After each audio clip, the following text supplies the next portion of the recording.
ഇവിടെ കടവിലാണ് ഞങ്ങൾ first time വന്നത് സംസാരിക്കുന്നത്.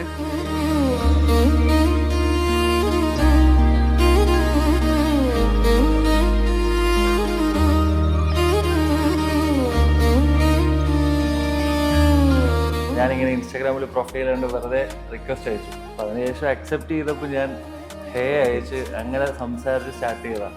ആദ്യം കുറച്ച് കഷ്ടപ്പെട്ടു, പിന്നെ ഈ പറഞ്ഞ പോലെ പാട്ടൊക്കെ പാടി കുറേ സംസാരിച്ച് കൺവിൻസ് ചെയ്ത്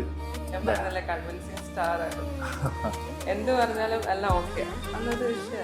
ഞാൻ ഓൾറെഡി വീട്ടിൽ പറഞ്ഞായിരുന്നു, സംസാരിച്ച് എനിക്കിതുപോലെ ഓക്കെ ആണ്, പക്ഷെ ആളിതുവരെ എസ് പറഞ്ഞിട്ടില്ല എന്നുള്ള കേസ് ഞാൻ വീട്ടിൽ പറഞ്ഞു. അപ്പോൾ അതിനുശേഷം വീട്ടുകാരും നൈസായിട്ട് പറഞ്ഞു മാക്സിമം നോക്കെന്ന് പറഞ്ഞു. പിന്നെ ഞാൻ മാക്സിമം നോക്കി.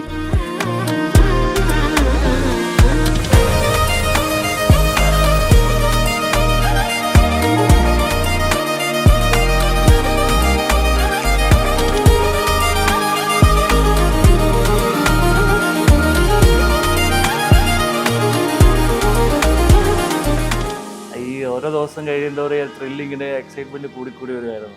അപ്പോൾ ഇനിയിപ്പോൾ ഏറ്റവും വലിയ മൊമെൻ്റ് ആ താലി കെട്ടുന്ന മൊമെൻ്റ് ആയിരിക്കും. പിന്നെ പാട്ട് പാടും, അതിലാണ് വീഴ്ത്തിയത്. പാട്ട് കുറേ പാടിയിട്ടുണ്ട്. ഞാൻ ഗിറ്റാർ വരെ പഠിച്ചു, ഗിറ്റാർ വരെ ഞാൻ പഠിച്ചു അവസാനം. ആദ്യം ഞാൻ വെച്ചു ഗിറ്റാറൊക്കെ അറിയാമായിരിക്കുമെന്ന്, ബട്ട് പിന്നീട് എനിക്ക് മനസ്സിലാവുന്നത് ഇതിനു വേണ്ടിയിട്ട് ഇരുന്ന് പഠിച്ച് പാടുന്നതായിരുന്നു. സോ നല്ല എഫേർട്ട് എടുത്തിട്ടുണ്ട് ആള്. അതൊക്കെയാണ് ഇഷ്ടപ്പെടാൻ റീസൺ. അഴകേ അഴകിൽ തീർത്തൊരു ശിലയഴകേ മലരേ എന്നുയിരിൽ വിടരും പനിമലരേ. I love you. I love you more than you do.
पात्र पावन छवि